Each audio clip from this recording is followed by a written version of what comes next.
bersyukur sebab Engkau Tuhan Yesus yang hidup, yang sudah sangat baik dan terlalu baik buat kami semua. Dan kami mau tetap percaya bahwa Engkau Immanuel, Tuhan yang menyertai dalam seluruh aspek kehidupan kami. Tuhan, kami bersyukur dengan sadar diri kami datang ke ruangan doa ini untuk bersama-sama bersepakat dengan umat yang Kau kasihi dan bersepakat dengan Engkau Tuhan bahwa kami mau mencari Tuhan. Kami mau diarahkan supaya kami memiliki karakter ilahi-Mu, dan kami akan mematikan semua karakter dunia kami yang tidak berkenan di hadapan-Mu. Berbicaralah Engkau Tuhan bagi setiap kami, baik umat-Mu yang mendengar maupun yang akan memberitakan kabar keselamatan di tempat ini. Berbicaralah ya Tuhan, kami siap mendengarkan. Di dalam nama Tuhan Yesus, haleluya, amin.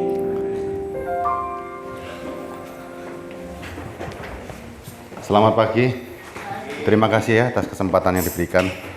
Nama saya SW, suara Newa yang dipakai ya.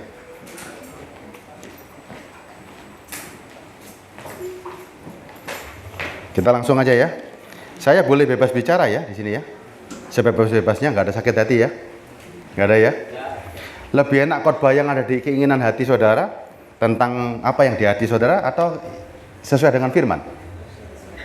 Kalau yang ada di hati itu, hati ada kepingin mobil, kepingin diberkati, kepingin rumah, itu ada di hati, enak kan? Anda mau cari Tuhan, kepingin dipenuhi nggak keinginan hati kita? Coba ini ya, sebelum saya masuk ini, hati kita kepinginnya apa ini cari Tuhan? Sesuai dengan keinginan hati kita nggak? Kan ada ini orang cari Tuhan tuh, pokoknya pas di hati. Apa yang ada di hati, ini yang kita mau cari. Sesuai dengan hati, sesuai dengan pikiran. Apakah seperti itu Tuhan? Hah? Kita cari Tuhan itu pas di hati dan pas di pikiran nggak? Coba lihat ya. Ketika kita cari Tuhan, yang pas di hati kita nggak? Yang pas di pikiran kita nggak? Kalau pas di hati dan pas di pikiran, itu namanya Tuhan karangan saudara. Sesuai dengan hati dan pikiran saudara. Pokoknya karepku seperti ini, Tuhan harus nuruti. Coba sekarang arahkan pandanganmu kepada Alkitab ya. Ketika saudara pandang tentang Alkitab, Alkitab berisi apa perjanjian lama coba?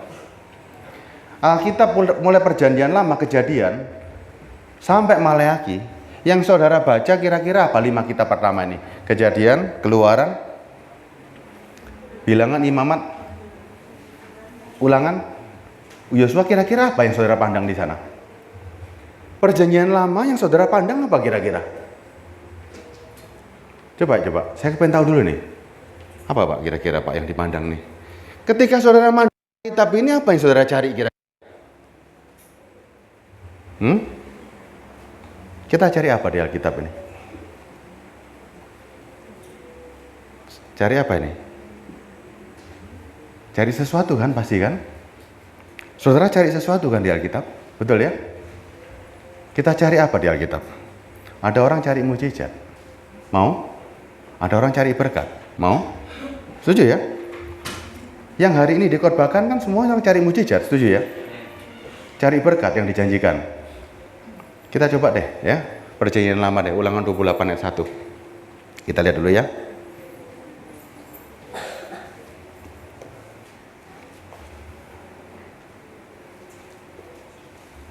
Kita lihat nih. Ya, Ulangan 28 ayat 1. Saudara pasti senang nih. Ya. Kita lihat dulu ya, kita senang-senang dulu nih. Ulangan 28 ayat 1. Bisa ditampilkan atau nggak bisa ditampilkan? Bisa ya. Alkitab ini kalau kita baca, jangan sampai lalu ya. Karena ini firman dibaca dengan teliti. Setuju ya? Per kalimat kata-katanya harus dengan teliti.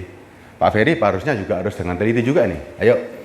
Jika engkau baik-baik mendengar suara Tuhan Allahmu dan melakukan dengan setia segala perintahnya yang kusampaikan kepadamu pada hari ini, maka Tuhan Allahmu akan mengangkat engkau di atas segala bangsa di bumi. Saudara sering dengar firman ini kan? Setuju ya? Sering ya? Seneng nggak ini? Mau diangkat di atas bumi? Anak-anak muda mau? Mau ya? Amin nggak ini? Amin ya. Saya lanjutkan ayat 2-nya. Segala berkat ini akan datang kepadamu dan menjadi bagianmu jika engkau mendengarkan suara Tuhan. Mau nggak? Mau ya? Saya lanjutkan ayat 3-nya. Kalau mau saya lanjutkan ya. Ayat 3-nya. Diberkatilah engkau di kota, diberkatilah engkau di ladang. Mau? Amin ya? Saya lanjutkan kalau mau ya. Diberkatilah buah kandunganmu, hasil bumimu, hasil ternakmu, yakni anak lembu sapimu dan kandungan kambing dombamu. Amin? Masih mau? Mau ya? Saya lanjutkan ayat 5. Diberkatilah bakulmu dan tempat adonanmu. Mau? Ayat 6-nya. Diberkatilah engkau pada waktu masuk dan diberkatilah engkau pada waktu keluar. Sekarang ini kita lihat sampai ayat 6 ini. Saudara mau terima berkat ini semua, caranya bagaimana tadi? Nah, kita kembali ke ayat 1. Yuk, kembali ke ayat 1. Jika engkau baik-baik mendengarkan suara Tuhan Allahmu dan melakukan dengan setia segala perintahnya yang kusampaikan kepadamu pada hari ini. Setuju ya? Bisa? Bapak kan bertanya, kalau aku nggak mendengar suara Tuhan dan tidak melakukan dengan setia segala perintahnya, gimana aja akibatnya? Kira-kira perintahnya ada berapa? Ini kan harus ditanya dong. Setuju ya? Kan kalau ada orang memberikan janji, perintahnya apa saja? Pernah tanya nggak perintahnya apa saja? Ketika berita ini disampaikan, firman ini disampaikan, pernah ada yang tanya, perintahnya ada berapa? Pernah tanya? Nah, ya kan? Ayo. Waktu firman ini disampaikan, ayat 1 sampai 14, itu berisi tentang janji yang enak semuanya. Janji itu enak loh. Tapi pernah tanya enggak? Perintahnya ada berapa? Apa yang harus saya lakukan supaya saya memperoleh? Pernah ada yang tanya? Di sini anak-anak muda, bapak-bapak, ibu-ibu, pernah tanya, Pak? Perintahnya ada berapa yang harus saya lakukan? Atau cuma percaya omongan saja? Ayo gimana anak-anak muda? Harus kritis loh ini.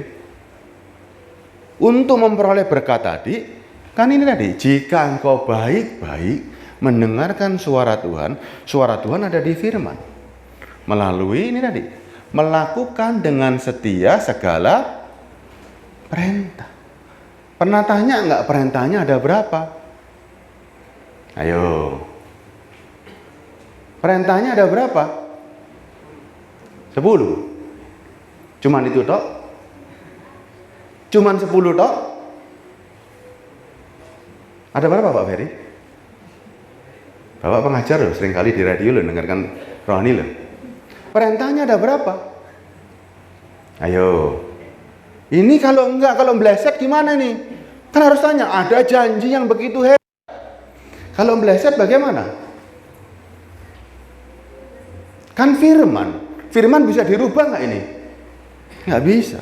Ini firman mengandung janji. Zaman dulu firman ini mengandung janji. Kalau kita terpaku pada firman di perjanjian lama, kita mau lihat nih, firman ini bisa nggak buat kita hari ini? Firman ini, coba lihat ini. Perintahnya ada berapa? Tadi bilang, siapa namanya? Anak muda ini, siapa namanya? Siapa? Hah? Excel. Excel bilang 10, yang lain-lain berapa ini? Ibu-ibu nggak ada yang tanya ini. Mangga nih lu berapa lama jadi orang Kristen? Coba, Bapak nggak tanya perintahnya ada berapa? Nggak mau berkata tadi, Pak? Mau dong? Ketika firman disampaikan, ini harus diteliti loh. Melakukan dengan setia. Kan harus diteliti nih. Kalau nggak setia, kan harus tanya dulu, Pak, saya mau berkatnya. Perintahnya mana? Saya harus dengan setia, harus diteliti. Kalau nggak setia, apa akibatnya? Kan gitu kan? Ada janji, ada peraturannya. Yang ku sampaikan kepadamu pada hari ini, pada hari itu apa saja? Bukakan ayat 15-nya sekarang, ya. Ayat 15-nya. Tadi kan amin-amin semua kan? Ayat 15-nya nih ya. Tetapi, perhatikan baik-baik ya. Jika engkau tidak mendengarkan suara Tuhan Allahmu dan tidak melakukan dengan setia segala perintah dan ketetapannya, loh ditambah ketetapan di sini, yang kusampaikan kepadamu pada hari ini, maka kutuk ini akan datang kepadamu dan mencapai engkau. 16-nya. Terkutuklah engkau di ladang. Amin. Ayat 17-nya. Terkutuk muter dan tempat adonan. Serem nggak? 18-nya. Terkutuklah buah kandunganmu, hasil bumimu, anak lembu sapimu, dan kandungan kambing dombamu. Serem nggak? Coba bayangin ya. Tadi diberkati, sekarang terkutuklah. Kenapa bisa terkutuk? Nah, adil kan Tuhan kan? Adil nggak Tuhan? Fair nggak? Kebanyakan yang disampaikan kan cuma berkat yang lama, tapi lupa menyampaikan. Kembalikan ayat 15-nya. Tetapi jika engkau tidak mendengarkan suara Tuhan Allahmu dan tidak melakukan dengan setia segala perintah dan ketetapannya yang kusampaikan kepadamu pada hari ini, kutuk ini akan datang kepadamu dan mencapai engkau. Siapa yang bisa melakukan perintah dan ketetapannya dengan setia hari ini? Ada yang bisa melakukan dengan setia? Ayo, ada nggak yang bisa? Ini hukum loh ini ya. Ini hukum. Ada yang bisa melakukan? Pak Ferry bisa melakukan? Nih, ada perintah, ada ketetapan. Pilih-pilih nggak? Makanya hati-hati loh. Firman itu waktu dibaca, tidak boleh kita itu cuma baca, ambil comot, diikuti. Alkitab itu sangat jelas. Apa ditulis untuk apa? Untuk dipelajari. Sampai kita mengerti ada masa-masanya. Coba mau nggak ikut ini? Saudara selama ini mau nggak ikut janji seperti ini? Mau, Axel? Axel bisa? Hah? Mau ini? Yang ini tadi? Kalau nggak mendengarkan, nggak melakukan segala perintah dan ketetapannya, hah? Harus tanya, Pak, kalau dijanjikan di perjanjian lama, perintah dan ketetapannya mana yang harus saya lakukan? Kalau sampai saya nggak bisa melakukan, berarti ini nggak bisa diterapkan hari ini. Jangan dijanjikan lagi. Makanya coba lihat. Saya kasih contoh ya. Saya kasih contoh. Saya kasih contoh ini ayatnya.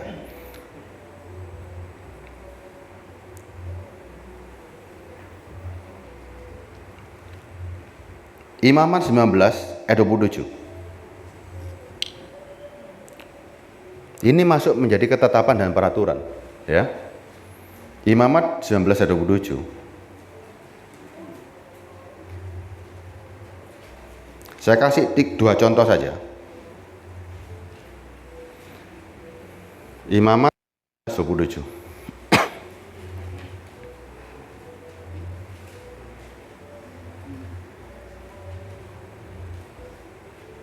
Imamat 19:27.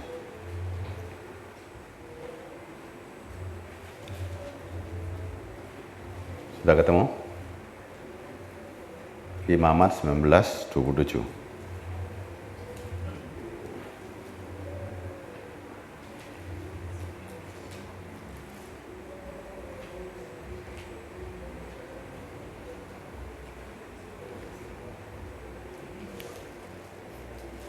Imamat 19:27 ya. Baca ya. Saya bacakan ya. Axel tolong dibacakan Axel. Imamat 19:27. Ayo. Siapa yang sudah dapat ya dibacakan ya. Imamat 19:27. Janganlah kamu mencukur tepi rambut kepalamu dan janganlah engkau merusakkan tepi janggut. Nah, ini firman nggak? Janganlah kamu mencukur tepi rambut kepalamu berkeliling dan janganlah merusakkan tepi janggutmu. Ini firman nggak? Firman kan? Motong rambut nggak boleh, jenggot juga nggak boleh dipotong. Bukan, Imamat 19. Janganlah mencukur tepi rambut kepalamu berkeliling dan janganlah merusak tepi. Ada yang masih pakai ini kan? Perjanjian lama ada yang dipakai kan?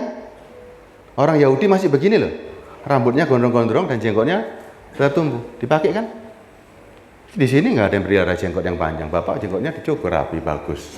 Ya kan? Jadi gagah gitu. Di sini nggak ada. Bisa? Ini coba. Ini dicukur semua, sudah melanggar peraturan ini. Tadi nggak dapat berkatnya. Gimana coba? Ini nggak bisa dibatalin loh. Ada yang bilang, oh ini seremonial. Yang namanya tulis tetap harus dilakukan semuanya, silih berganti. Yang kedua, Imamat 25 ayat 23. Yo, kita lihat nih. Imamat 25 ayat 23.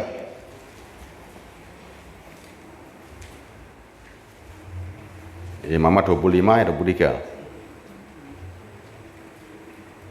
Tanah jangan dijual mutlak, karena akulah pemilik tanah itu, sedang kamu adalah orang asing pendatang bagiku. Ini berlaku buat siapa?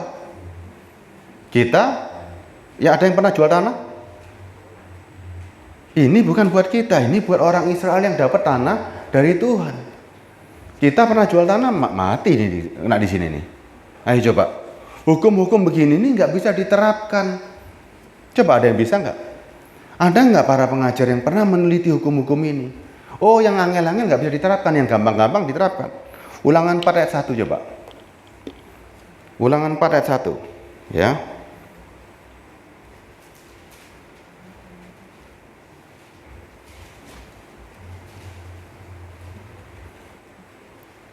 Ulangan 4 ayat 1.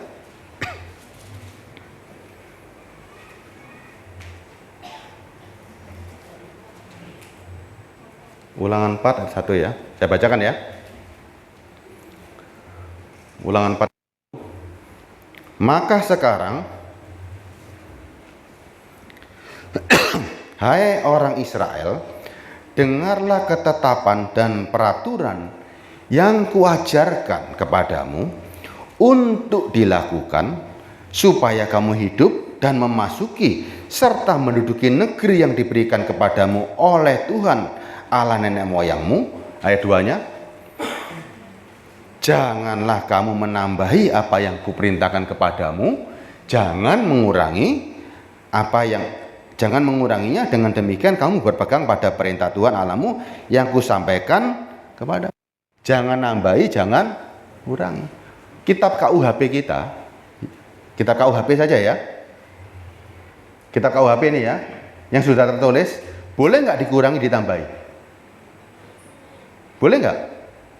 Ada yang sekolah di sini? Undang-undang Indonesia, ya sudah dicetak, boleh nggak dikurangi? Hah? Ketika dia dicetak, disahkan oleh negara, boleh nggak dikurangi, Pak? Ayo Pak Ferry, boleh nggak? Yang nggak enak nggak boleh, yang enak boleh nggak? Yang namanya undang-undang suatu negara, boleh nggak kita comot yang enak, yang nggak enak nggak boleh? Boleh? Nggak ada. Yang namanya undang-undang, begitu dia disahkan, semuanya berlaku. Tidak ada yang bisa membatalkan. Itu undang-undang kok. Hanya otoritas tertinggi, ya, otoritas tertinggi yang bisa membatalkan. Anda mau nggak masuk ke undang-undang ini, kepada hukum ini, ya? Ketika baca, lihat, hukum ini nggak bisa kita pakai. Anda mau punya Tuhan seperti ini nggak? Makanya coba saudara lihat, janji-janji demikian. Saya tadi lihat sebentar tadi, menjadi manusia baru di atas, bagus. Saudara pahami tadi ya? Janji-janji di hukum yang lama, di kitab perjanjian lama, tentang berkat, tentang mujizat, tentang yang macam-macam, ya, tentang bagaimana orang Israel diberkati, ada nggak di perjanjian? Ayo, ada nggak di perjanjian baru? Saya mau terangkan tentang arti mujizat sekarang, ya. mujizat, janji tentang berkat, satu pun tidak ada lagi di perjanjian baru. Terutama tentang berkat jasmani. Satu pun, coba cari ayatnya. Sambil saudara carikan ayat satu berkat yang dengan jasmani. Yang disampaikan. Coba cari ayat. Perjanjian lama ada perbedaan yang mencolok. Tidak ada satu pun yang menjanjikan tentang berkat tadi. Di perjanjian baru ada peralihan. Ya. Apa peralihan? Apa peralihannya dari berkat yang begitu banyak di perjanjian lama tiba-tiba hilang di perjanjian baru? Ada suatu peralihan. Peralihan fokus.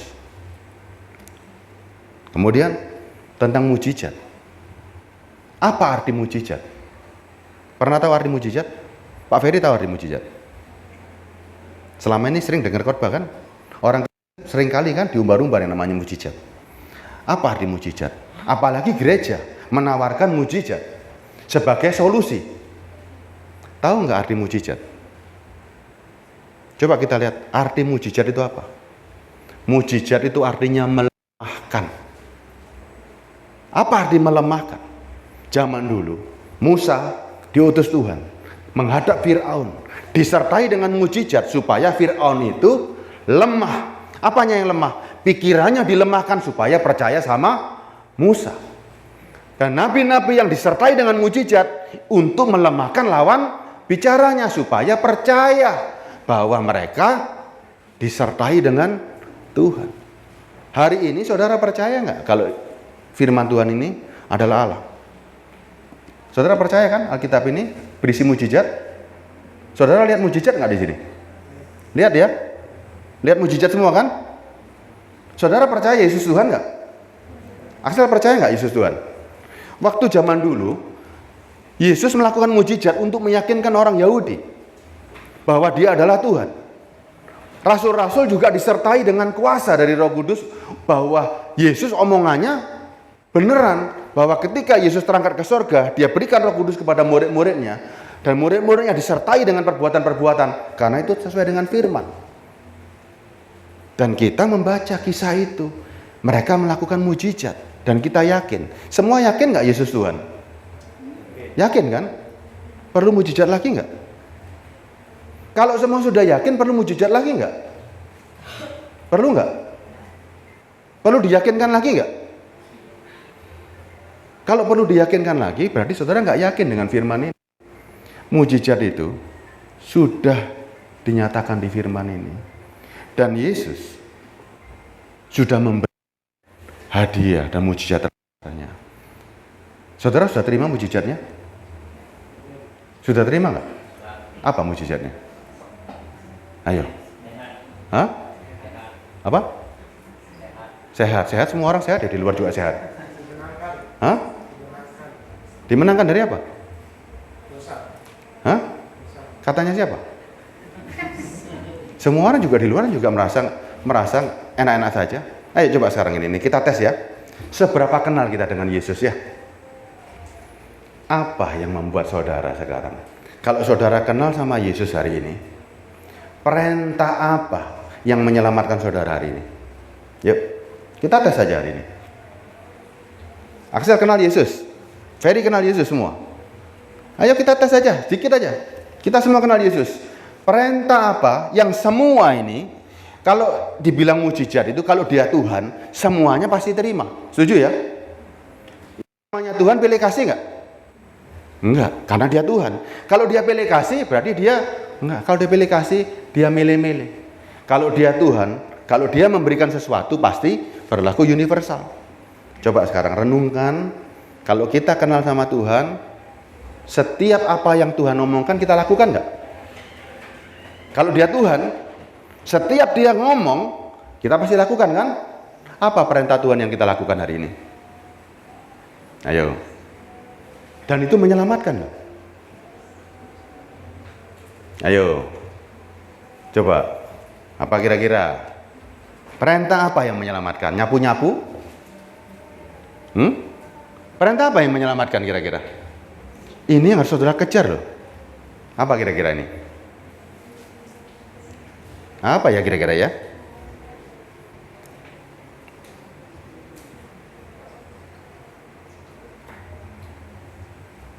Apa kira-kira?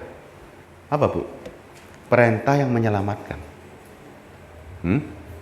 Apa? Enggak apa-apa, enggak ada salah menangan kok di sini. Berdoa. Orang seberang juga berdoa loh. Apa yang membedakan kita dengan orang luar? Apa yang membuat kita ini bisa sama seperti Kristus hari ini? Ayo saya kasih kuncinya semua loh. Apa yang membedakan kita ini berbeda dengan orang Yahudi? Kalau kita sama dengan orang Yahudi, podo ae. Coba bayangkan, jangan kalau kita sama dengan orang Yahudi, berarti kita nggak berkembang loh. Yahudi zaman dulu, kalau Anda baca Alkitabnya, freeze ya, berhenti pada perjanjian lama, Anda jadi orang Yahudi. Baca loh ya, perhatikan baik-baik loh. Kalau Anda bacanya berhenti, Anda jadi orang Yahudi loh. Baca betul. Menuju kemana firman ini? Sampai di mana firman ini? Anda nggak boleh berhenti loh ini. Firman ini mengarah kemana loh? Anda nggak boleh berhenti pada janji di Ulangan. Anda nggak boleh berhenti di Maleakhi. Anda nggak boleh berhenti di Matius. Anda harus sampai mengerti kemana arah firman ini. Dan perintah mana hari ini yang menyelamatkan dirimu hari ini? Coba, Anda kenal Yesus semua loh. Kenalnya di mana Yesus? Di gereja? Di mana ini hari ini kenalnya? Coba hari ini kenalnya perintah mana yang menyelamatkan? Pak Ferry harus ngabarkan ini di radio. Apa kira-kira yang menyelamatkan? Orang percaya Yesus selamat nggak, Pak? Coba renungkan. Orang percaya Yesus selamat nggak? Selamat. Setan juga percaya loh Yesus. Dia Tuhan. Dia nggak masuk surga. Orang percaya Yesus. Banyak orang percaya Yesus pasti selamat? Tidak. Percaya yang bagaimana yang menyelamatkan? Ada poinnya loh. Percaya yang bagaimana yang menyelamatkan? Kalau cuma percaya Yesus sebagai Tuhan, tapi dia nggak melakukan perintahnya, bisa selamat? Kalau orang percaya Yesus sebagai Tuhan, tapi dia nggak melakukan apa yang Yesus perintahkan, bisa selamat nggak? Coba saya mau tanya nih. Orang percaya Yesus sebagai Tuhan, tok. Tapi ketika Yesus ngomong, ketika Yesus ingin sesuatu dari saudara, Yesus memerintahkan sesuatu, saudara nggak mau melakukan, bisa selamat? Ayo, saya mau tanya. Ketika Yesus menginginkan sesuatu untuk melakukan perintahnya, orang-orang itu diam, bisa selamat? Jangan ikut yang waktu orang disalib. Orang disalib itu punya iman, mempercayai bahwa Yesus pasti bisa membawa ke surga. Saudara nggak sama-sama disalib loh. Saudara masih punya kesempatan berbuat dosa loh. Ini kita masih hidup loh. Ada banyak perintahnya Yesus. Banyak perintahnya di sini. Saya cuma ingin satu perintah Yesus yang saudara ingat sepanjang hidupmu, yang akan merubah mindsetmu. Apa perintah itu? Apa? Tidak apa, jangan sungkan-sungkan, kenal semua toh. Apa perintahnya? Melakukan firman yang mana? Banyak loh firmannya ini. Ayo. Kasih sesama. Kasih Tuhan Allahmu. Orang di luar juga mengasihi Tuhannya semua. Kasih sesama juga semua ada. Orang mengasihi moral juga semua ada. Orang nggak beragama mengasihi sesamanya banyak. Coba lihat. Coba lihat. Saya mau bandingkan ya. Orang yang tidak beragama pun bisa menyayangi istri nggak? Bisa nggak? Orang yang tidak beragama bisa punya kasih sayang nggak sama sesama? Bisa tolong menolong, bisa. Kalau orang baik itu tidak perlu agama. Karena di dalam diri manusia sudah ada hukum yang tertanam. Tapi yang menerangi belum tentu ada, ya. Tapi saya mau tanya gini lah. Kalian mengenal Yesus, tiap minggu ke gereja, bahkan tiap hari berdoa. Tuhannya ada di mana hari ini? Tuhannya di mana hari ini? Tuhannya di luar atau di dalam hari ini? Kalau Tuhannya di dalam, benar-benar di dalam, Anda pasti mengerti. Kalau Tuhannya di luar, makanya doanya pakai mulut. Kalau doanya di luar, Tuhannya zaman dulu sama. Tuhannya di luar. Makanya jam doanya sampai doa dan puasanya getung-getuan. Kalau Tuhannya di dalam, bagaimana caranya Tuhan masuk di dalam ini loh? Saya mau tanya. Perintah Tuhan yang paling utama dalam sepanjang hidupmu, sepanjang sejarah, yang terpenting apa coba? Caranya nggak kuat, nggak bisa kita menyalibkan daging. Tanpa ini, nggak mungkin Anda bisa hidup hari ini. Ini perintah yang sangat-sangat penting. Yang saudara keselip kan? Keselip kan? Terselip toh? Saya mau bacakan ya. Keselip. Lukas 11 ayat 9. Ini penting banget. Tanpa ini, Anda mau jadi Kristen diulak-walik ya. Tanpa ini, nggak bisa apa-apa. Ya. Kekristenan tanpa ini, Anda bukan jadi orang Kristen. Lukas 11 ayat 9. Ini penting, tolong dibaca sama-sama ya. Mudah-mudahan ini bisa ini ya. Bayangkan sebuah hadiah, sebuah karunia, sebuah kekuatan yang sampai Tuhan tawarkan untuk saudara minta. Kurang apa coba? Kurang apa kira-kira? Sebuah kekuatan ya, sebuah kekuatan yang lebih hebat dari apapun yang ada di dunia. Saudara nggak perlu, saudara kadang-kadang gini ya, minta uang, minta berkat, minta mobil. Tuhan bilang itu sampah. Dia berikan kekuatannya dia sendiri. Ya. Lukas 11 ayat 9. Saya bacakan ya, perlahan ya. Oleh karena itu, aku berkata kepadamu, mintalah. Aneh kan? Aneh kan, Bu? Sesuatu yang begitu berharga. Dia bilang, oleh karena itu, aku berkata kepadamu, minta, maka akan diberikan kepada. Carilah, kamu akan mendapat. Ketoklah, maka pintu akan dibukakan bagimu. Enak nggak? Minta, pasti dapat. Cari, pasti dapat. Ketok, pintu akan dibuka. Minta apa ini? Minta apa ini? Ayat 10-nya. Setiap orang minta, menerima. Setiap orang yang mencari, mendapat. Setiap orang yang mengetok, pintu akan dibuka. Ayatnya dikasih kiasan. Bapak manakah di antara kamu, jika anaknya minta ikan daripadanya, akan memberi ular kepada anaknya ganti ikan. Atau jika ia minta telur, akan memberi kepadanya kalajengking. Ayat 13 ya sekarang kuncinya. Kita minta apa sama Tuhan hari ini? Permintaan kita sama Tuhan, kita nggak minta ikan, kita nggak minta telur hari ini. Tapi Tuhan yang paling terbaik dalam hidup kita selama ada di bumi ini, yang menjadikan Kristen berbeda dari semua yang lain. Apa yang berbeda? Jadi jika kamu yang jahat tahu memberi pemberian yang baik kepada anak-anakmu, ya, apalagi Bapamu di sorga, Ia akan memberikan apa yang diberikan? Nah, Roh Kudus pada mereka yang meminta kepadanya. Sudah punya Roh Kudus? Sudah punya Roh Kudus sekarang pertanyaannya? Sudah punya? Punya atau nggak punya nih? Hah? Punya atau nggak punya nih? Kalau punya saya tes dulu lah nanti ini, karena ada screeningnya ini. Ayo yang aku punya, harus mantap loh. Loh kok sekarang dibilangin punya Roh Kudus jadi bingung semua ini. Roh Kudus ini, kalau saudara nggak punya Roh Kudus, saudara mau bangkit gimana caranya? Roma 8 ayat 11. Ingat loh ya, kalau saudara nggak punya Roh Kudus, saudara mau bangkit gimana caranya? Yuk Roma 8 ayat 11. Kita pelan-pelan ya, ini pelajaran soalnya ya. Saudara ngikutin ini mungkin agak pusing nih ya. Pelan-pelan ini ya. Roma 8 ayat 11 ya. Saudara bayangan gini loh, aku lek mati mlebu surga ya. Bayangan kita kan begitu kan.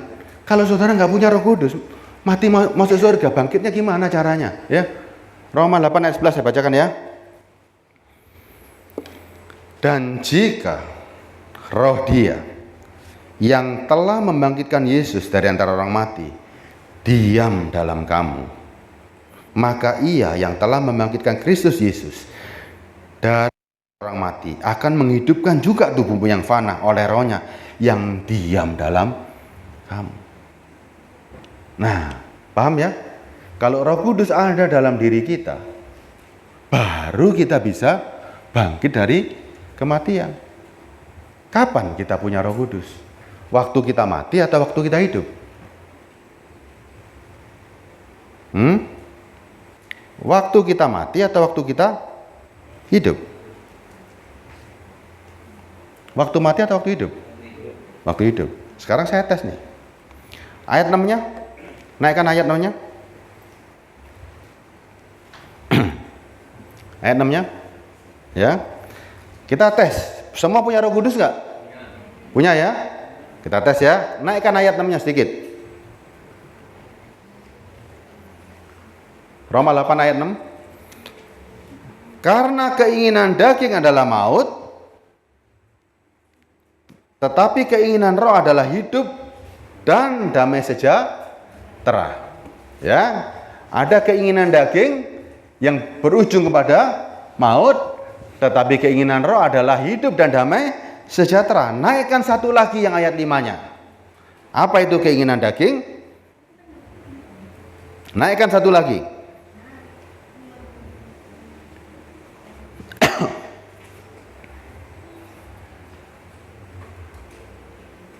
Naikkan satu lagi.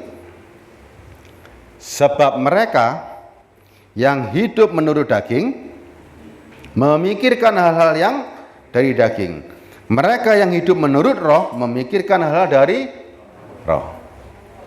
Sekarang kita lihat nih. Hidup menurut daging. Ya. Apa kira-kira menurut daging ya? Tadi kan punya Roh Kudus semua toh? Kita screening. Roh Kudus tinggalnya di mana? Di hati toh? Kita cek hatinya orang sekarang ya. Kita cek ya. Hatinya dicek dulu nih.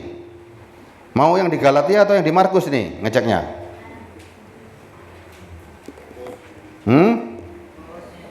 Galatia 5. Kita lihat di Markus 7 dulu aja. Markus 7 ayat 21.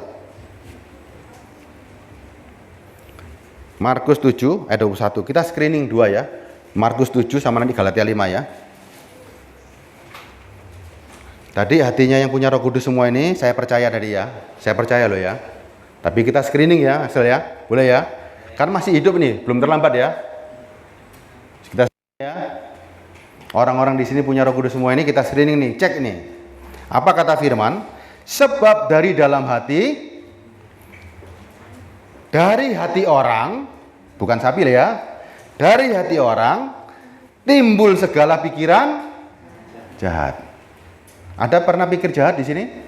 Gak usah dijawab, gak usah dijawab. Ya, pernah timbul pikiran jahat? Hah?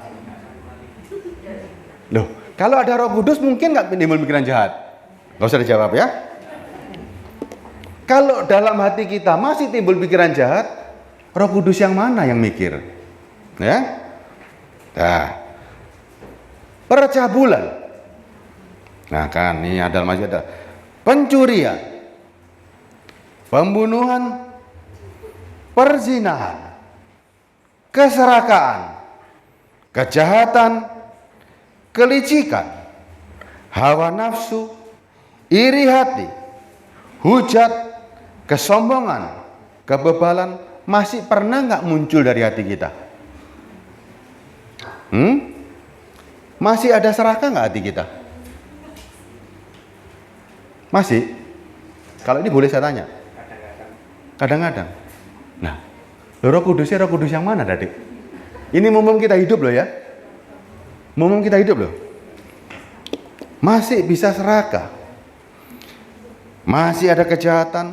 Masih bisa iri hati. Masih bisa sombong. Masih kebebalannya masih ada. Semua hal-hal jahat ini timbul dari dalam dan menajiskan orang. Roh Kudus mau nggak kumpul sama yang najis? Nah makanya tadi kita screening kan, orang banyak ngakunya punya Roh Kudus, tapi hatinya seperti ini. Roh Kudus yang mana? Coba bayangkan berapa banyak orang Kristen hari ini ngakunya punya Roh Kudus kan? Itu namanya kroso-kroson. Hati-hati loh ya. Orang yang kroso-kroson itu rosone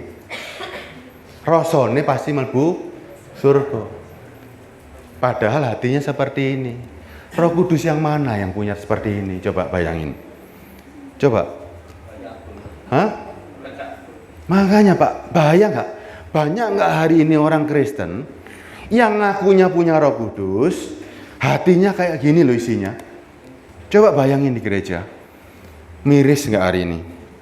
Dah, nggak usah ngomong orang lain, diri kita aja. Kita ngaku punya Roh Kudus, tapi kehidupan kita masih di screening, nggak lolos ini. Galatia 5:19 coba ya. Galatia 5:19. Tadi Markus ya. Kita lihat sekarang kesaksian di Galatia 5:19.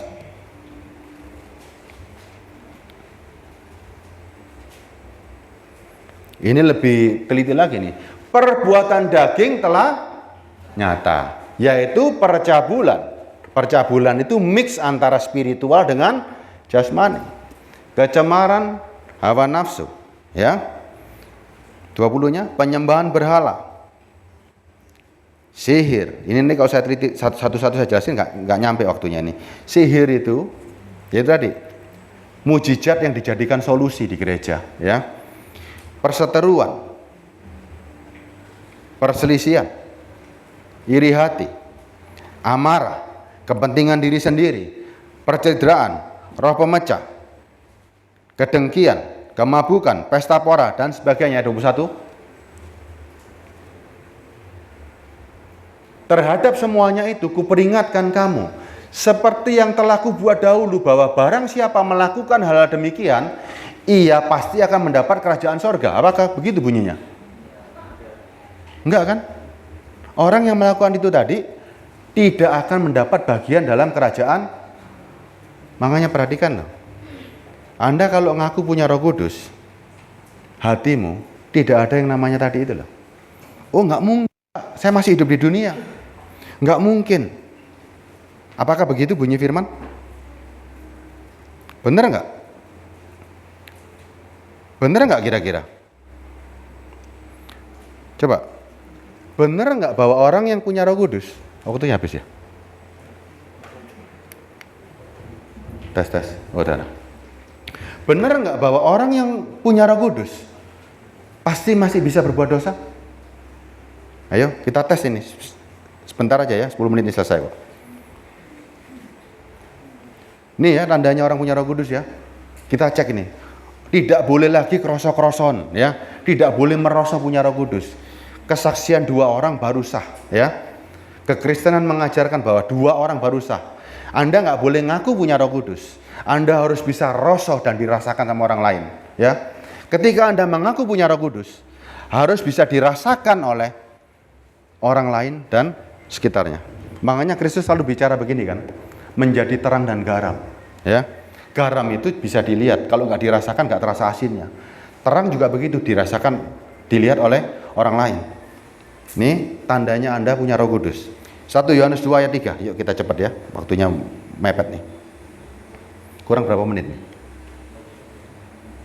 Mau habis ya waktunya ya? Hah? 45 ya? Masih berapa ini? Oh masih panjang ya.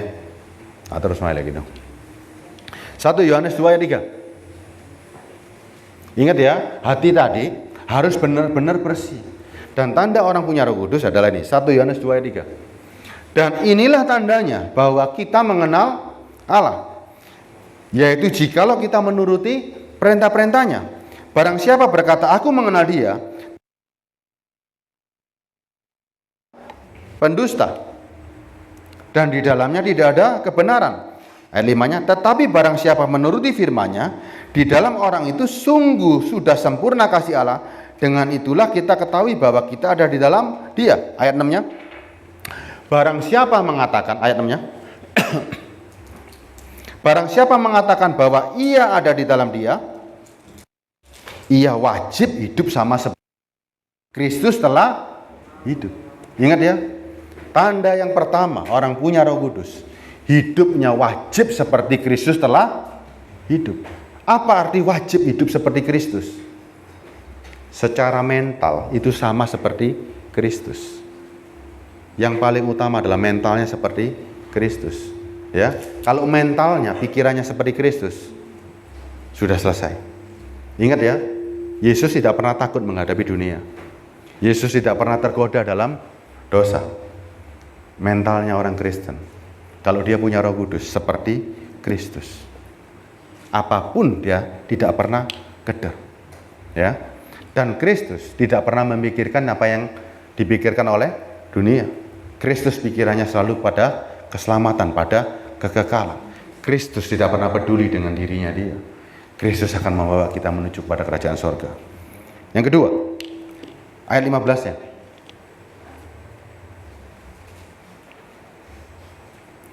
Janganlah kamu mengasihi dunia dan apa yang ada di dalamnya. Jikalau orang mengasihi dunia, maka kasih Bapa tidak ada dalam orang itu. Anda kalau tanpa Roh Kudus, Anda nggak bisa seperti ini. Benar-benar punya Roh Kudus baru bisa mengalahkan ini ya. Sebab semua yang ada dalam dunia, yaitu keinginan daging dan keinginan mata, serta keangkuhan hidup, bukan berasal dari Bapa, melainkan dari dunia. Dan dunia ini sedang lenyap dengan keinginannya. Tetapi orang yang melakukan kehendak Allah tetap hidup selama-lamanya. Ingat loh, menjadi Kristen ini ternyata lebih susah dari manapun. Kristen ini jauh lebih susah dari mana-manapun. Makanya nggak gampang kan? Karena nggak gampang, karena ini nggak mudah, makanya Tuhan janjikan Roh Kudus tadi. Karena ini nggak gampang, makanya perlu seorang penolong, perlu seorang penghibur, yaitu Roh Kudus. Tuhan yang masuk dalam diri kita. Kalau Roh itu nggak ada dalam diri kita, Anda nggak mampu. Anda menjadi orang paling lemah.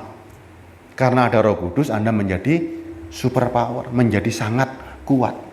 Yesus menjadi sangat kuat karena ada Roh Allah itu di dalam dirinya. Makanya yang namanya ketiganya adalah satu, adalah dalam diri Yesus ada Roh Allah yang sangat-sangat kuat. Kalau Anda tanpa Roh Kudus, Anda kuat bisa apa coba? Aksel tanpa Roh Kudus bisa apa hari ini? Saya mau tanya, Bapak tanpa Roh Kudus dalam diri Bapak, nggak ada Roh Allah, kuat apa Pak? Nggak bisa apa-apa. Tapi begitu ada Roh Allah, yaitu Allah sendiri masuk dalam diri Bapak, Bapak punya power yang luar biasa kan? Mati bisa bangkit. Kurang apa Pak kalau ada Roh Allah dalam diri Bapak? Ada Allah yang masuk. Zaman dulu ya, Bapak kenal sama namanya Musa kan? Musa, Elia kenal kan? Musa dan Elia bisa menjadi hebat karena apa? Karena ada Roh Allah yang masuk kan? Ya kan? Yesus menjadi hebat karena ada Allah yang di dalam diri Yesus. Yesus, dagingnya, itu hanya manusia biasa. Tapi karena ada Roh Allah, dia menjadi Allah sendiri. Yesus dengan Allah tidak bisa dipisahkan. Yesus adalah Allah sendiri. Karena dari sejak semula, Roh Allah lah yang masuk dalam diri Yesus. Nggak bisa dipisahkan. Sekarang, tawaran seperti itu ditawarkan oleh Yesus. Yohanes 14 ayat 20, bukakan ya. Yohanes 14 ayat 20. Bayangkan, makanya kita adalah anak-anak Allah hari ini. Coba lihat ya. Ini dari dunia yang ditawarkan kita hari ini. Saudara lihat, Yesus itu yang sulung, anak Allah yang sempurna. Saudara sekarang lihat ya, Yohanes 14 ayat 20. Makanya sekarang Roh ini yang ditawarkan kepada kita, betapa beruntungnya kita hari ini. Kalau kita menolak ini, pada waktu itulah kamu akan tahu, aku di dalam Bapakku. Yesus di mana? Yesus berada di mana nih? Aku di dalam Bapakku. Dan kamu di dalam aku. Bapak namanya siapa? Iwan. Aku di dalam Bapakku. Dan Iwan di dalam aku. Dan aku di dalam Iwan. Hebat gak? Coba lihat. Saya ulangi lagi ya. Di dalam Bapakku. Ini akunya Yesus. Dan Pak Iwan di dalam Yesus. Dan Yesus di dalam Pak Iwan. Bisa bayangkan ini? Bisa bayangkan? Ya. Ini loh yang ditawarkan Yesus hari ini. Zaman dulu Musa diberikan roh Allah. Sehingga Musa menjadi nabi Allah yang terhebat untuk membawa bangsa Israel. Ya, ada Elia juga. Yesus Kristus sejak semula ada roh Allah yang tinggal dalam rahim Maria. Ditawarkan yang sama seperti ini. Aku di dalam Bapakku. Yesus di dalam Bapaknya. Siapa Yesus kalau begitu? Yesus di dalam Bapaknya. Siapa Yesus? Allah sendiri. Dan Pak Iwan di dalam Yesus. Siapa Pak Iwan? Siapa Pak Iwan? Dan Yesus di dalam Pak Iwan. Tuhan kita ada di dalam kita dan ada di luar kita. Dia bukan Tuhan di luar loh hari ini. Dia betul-betul bisa masuk dalam diri kita untuk menjadikan kita anak-anak Allah. Saudara nggak yakin kalau anak Allah? Begitu Roh Kudus masuk dalam dirimu, kita loh anak-anak Allah, pewaris kerajaan Allah. Tanpa Roh Kudus kita bukan siapa-siapa hari ini. Ini firman nggak? Coba. Allahnya kita diam dalam diri kita. Siapa yang sanggup seperti ini? Pada waktu itulah kamu akan tahu bahwa aku di dalam Bapakku dan kamu di dalam aku dan aku di dalam kamu. Ini kunci dari semua kehidupan kita hari ini. Bahwa perjanjian baru membawa kita menjadi manunggal dengan yang namanya Allah itu sendiri untuk mencapai kekekalan. Saudara nggak bisa loh mencapai kekekalan tanpa Roh Kudus. Ini loh kuncinya ya. Yuk kita tes lagi sekarang. Yang ketiga ya. Bukti kita punya Roh Kudus. 1 Yohanes 3 ayat 1.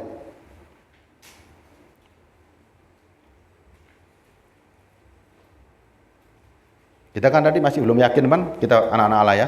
1 Yohanes 3 ayat 1. 1 Yohanes 3 ayat 1.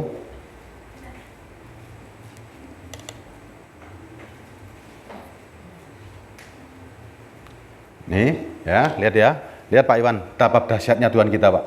Lihatlah betapa besarnya kasih yang dikaruniakan Bapa kepada kita sehingga kita disebut anak-anak Allah. Dan memang kita adalah anak-anak, mau nggak disebut seperti ini? Karena itu dunia tidak mengenal kita, sebab dunia tidak mengenal Dia. Kenapa begitu? Ayat 2-nya. Saudara yang kekasih, sekarang kita ini anak-anak Allah, tetapi belum nyata, artinya belum muncul bahasa Inggrisnya ya. Apa keadaan kita nanti? Ya kan, karena kita masih pakai badan jasmani ini. Tetapi kita tahu bahwa apabila Kristus menyatakan dirinya nanti, kita akan menjadi sama seperti, kita menjadi apa? Sama seperti, saudara bayangkan, sama seperti Yesus. Betul-betul sama seperti Dia waktu Dia bangkit. Saudara nggak yakin atau yakin dengan ini? Yakin nggak? Bahwa kita akan sama seperti Yesus. Yakin nggak? Ini kalau saudara nggak yakin, makasih. Saudara punya keyakinan nggak menurut di firman ini? Ya. Akan tetapi kita tahu bahwa apabila Kristus menyatakan dirinya, kita akan menjadi sama seperti Dia. Ini nggak main-main loh firman ini. Saudara dengan Yesus akan berhadapan muka dan sama seperti, sebab kita akan melihat Dia dalam keadaan yang sebenarnya. Dan keadaan saudara nanti karena ada Roh Kudus yang membangkitkan saudara sama, serupa, dan segambar. Betapa hebatnya saudara hari ini. Engkau dengan Yesus Kristus berhadapan muka dan segambar. Tanpa Roh Kudus engkau bukan siapa-siapa loh. Saudara yakin gak? Yakin gak hari ini? Saudara dengan Yesus Kristus nanti serupa nggak, segambar nggak? Hah? Atau saudara, aduh mosok sih ya? Coba.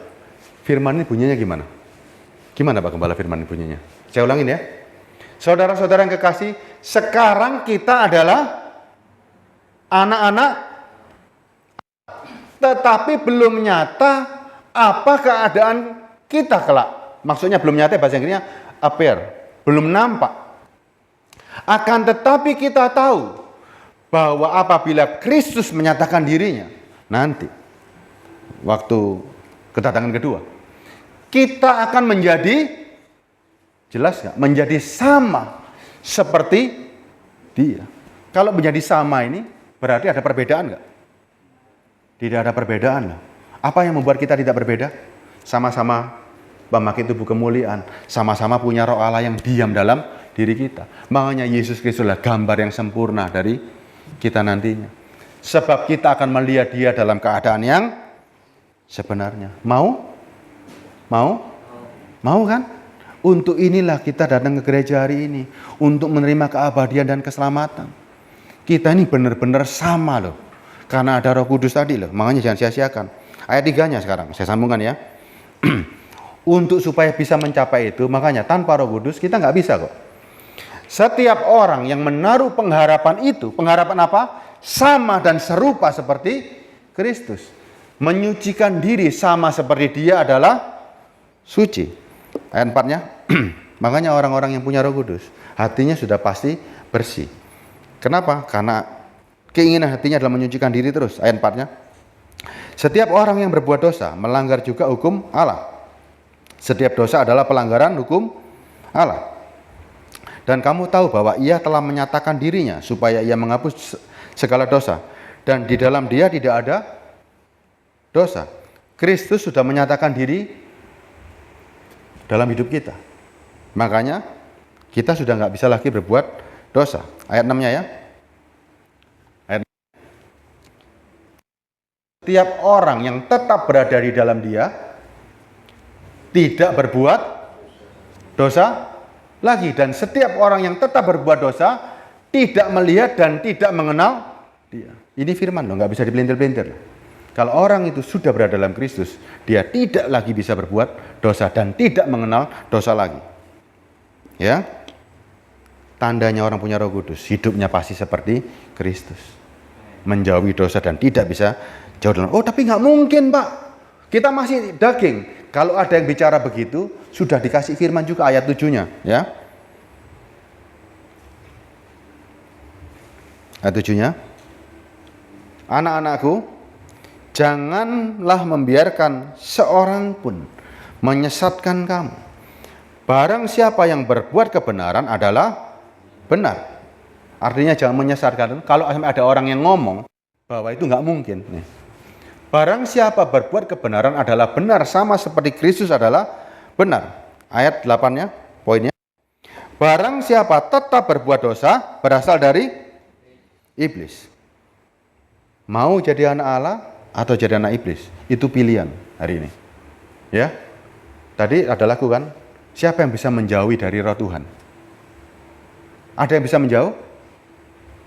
Ada yang bisa menjauh nggak? Ingat loh, ada yang bisa menjauh nggak? Coba renungkan kalimat tadi. Menjauh dari Roh Tuhan itu banyak karena menolak, ya. Karena menolak. Kenapa dia menolak? Karena berbuat dosa terus. Benih firman belum tumbuh. Ada Tuhan kasih bayangan kan? Kasih perumpamaan. Benih itu ditabur di pinggir jalan,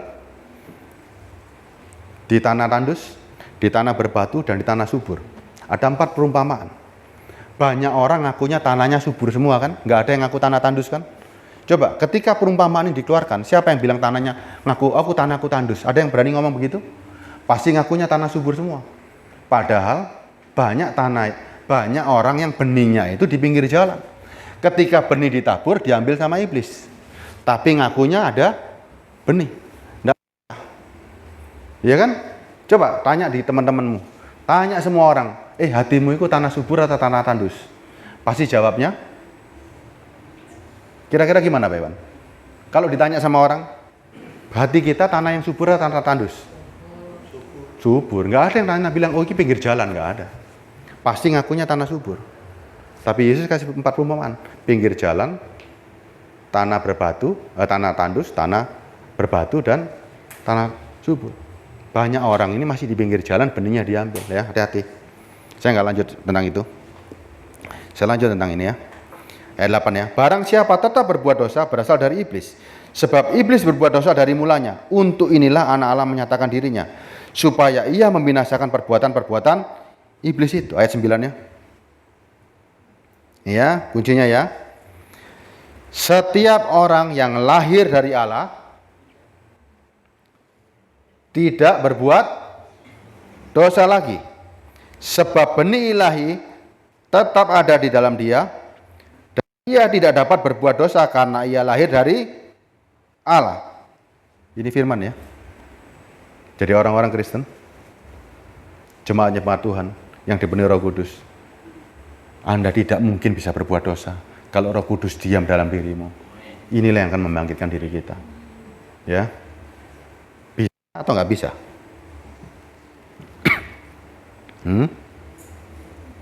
Bisa atau nggak bisa? Ayat 24-nya. Harus bisa ya. Kalau enggak ketinggalan loh, ya. Pilihannya kan cuma 2.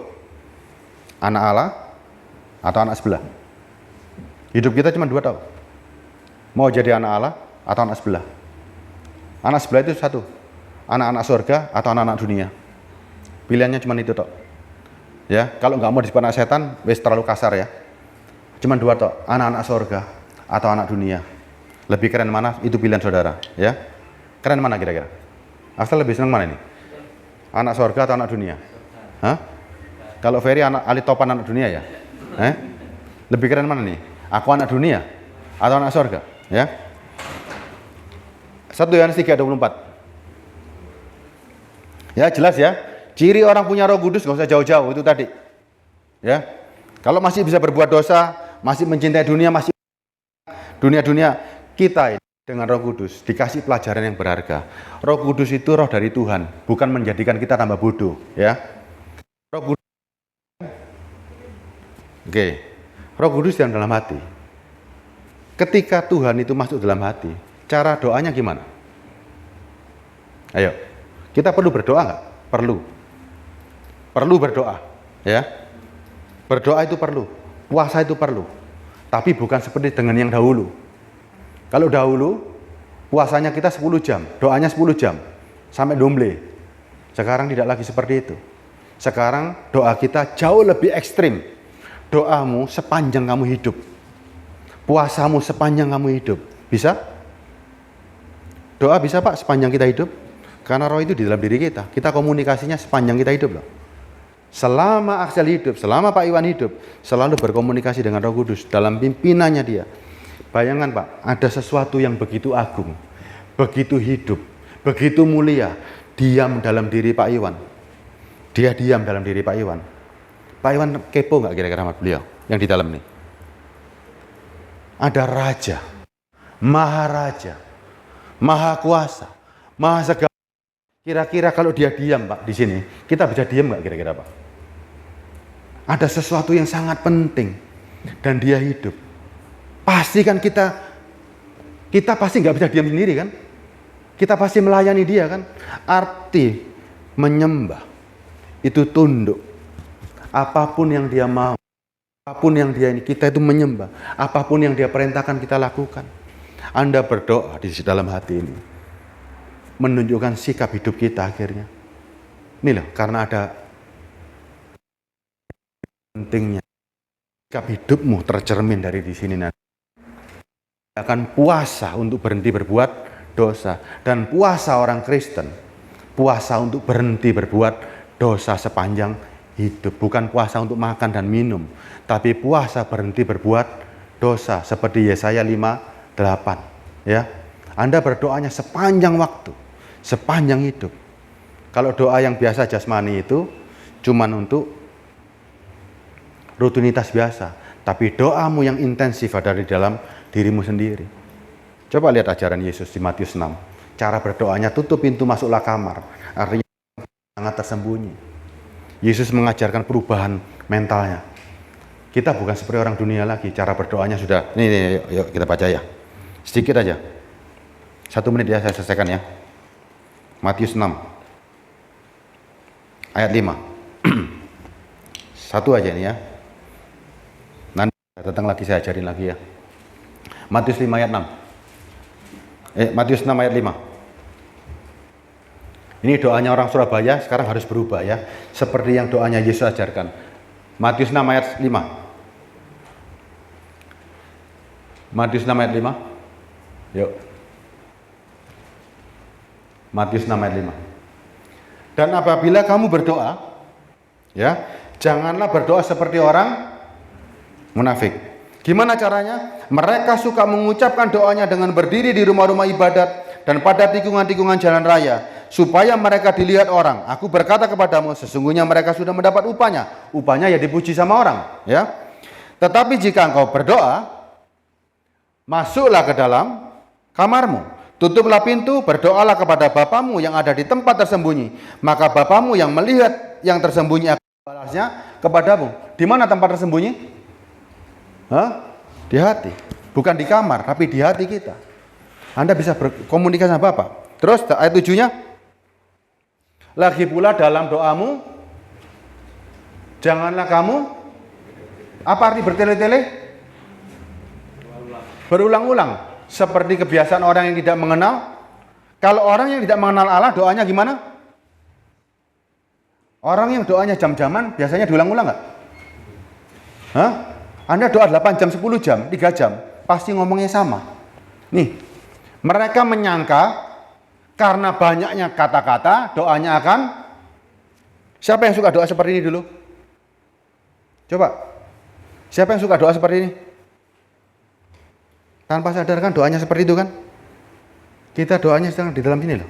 Dalam hati kita, sepanjang hidup sudah berdoa seperti ini. Ayat 8-nya. Jadi, ini perintah jelas loh. Janganlah kamu seperti mereka, karena kamu mengetahui apa yang kamu perlukan sebelum kamu minta Jelas kan ayatnya kan? Orang-orang yang punya Roh Kudus, hidupnya bergaul erat dengan Tuhan, ya, sangat erat dengan Tuhan. Roma 8 ayat 25. Coba Mas, terakhir Mas, saya terakhir Mas. Roma 8 ayat 25.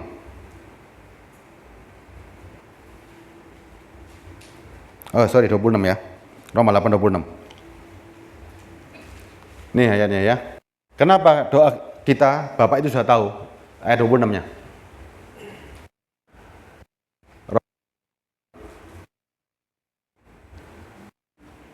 Ayat 26. Demikian juga Roh, ya, Roh Kudus tadi ya, membantu kita dalam kelemahan kita.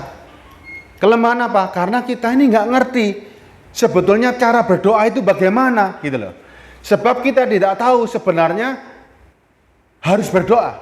Makanya kita kan lemah ini, tubuh ini lemah. Gimana caranya berhubungan dengan Tuhan? Tapi Roh itulah tahu. Ini makanya, demikian juga Roh membantu kita dalam kelemahan kita. Kelemahan yang mana? Jasmanimu nggak bisa berhubungan dengan Tuhan, karena Allah itu Roh. Makanya ini tadi, Roh membantu kita dalam kelemahan kita, sebab kita tidak tahu bagaimana sebenarnya harus berdoa. Roh itulah yang berdoa, berkomunikasi dengan jiwamu yang di dalam. Tetapi Roh sendiri berdoa untuk kita kepada Allah dengan keluhan-keluhan yang tak terucapkan di dalam hati. Ini komunikasi terus. Ayat 27-nya. 27-nya. Dan Allah menyelidiki hati nurani, mengetahui maksud Roh itu, yaitu bahwa Ia sesuai dengan kehendak Allah berdoa untuk orang-orang. Siapa orang-orang kudus? Siapa orang-orang kudus? Siapa orang-orang kudus? Kita sendiri. Karena engkau punya Roh Kudus dan hidupmu tidak berbuat dosa, Andalah orang-orang kudus itu. Enak kan? Enak nggak jadi orang kudus? Enak nggak punya Roh Kudus? Hidupmu terjamin. Aku di dalam Bapa, kamu di dalam aku, dan aku di dalam kamu. Ini loh. Enak kan? Ya, kita tutup di sini. Ya, selesai ya. Enak nggak? Enak kan? Punya kekuatan lebih kan? Nggak ada janji-janji berkat, tapi Anda sendiri terima mujizat yang terbesar kan? Punya Roh Kudus ya. Saya boleh nyanyikan satu.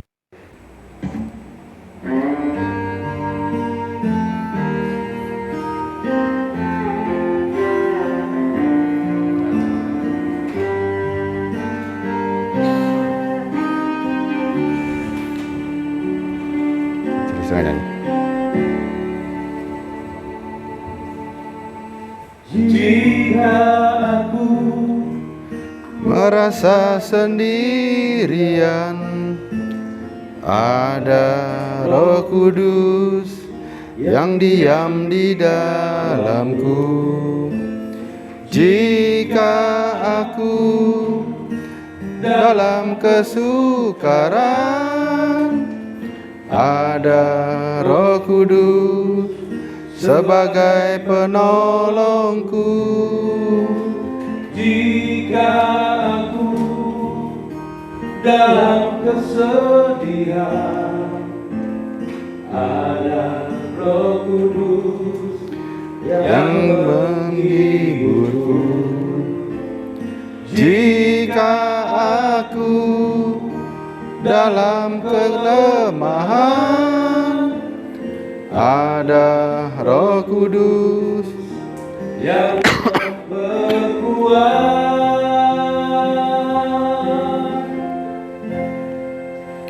ada Roh Tuhan dalam diriku, ada Roh Allah dalam diriku, seperti firman-Mu Bapa di dalammu dan Kau di dalamku.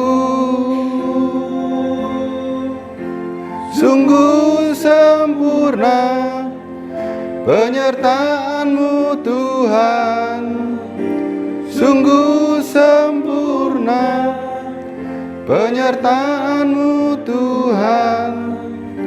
Jiwaku tenang dan hidupku menjadi kesaksian Yesus Kristus.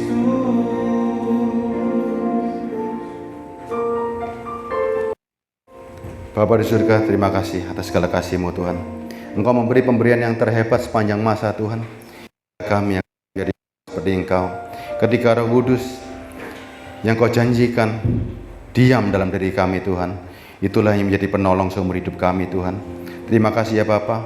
Kami tahu inilah mujizat yang terbesar yang kami terima Tuhan. Semua yang hadir di sini Tuhan bisa menerima Roh yang sama Tuhan. Tidak ada terkecuali, baik besar, baik kecil, semuanya menerima Roh Kudus yang Kau janjikan Tuhan. Dan ini yang diam dalam diri kami. Bapa di surga, terima kasih.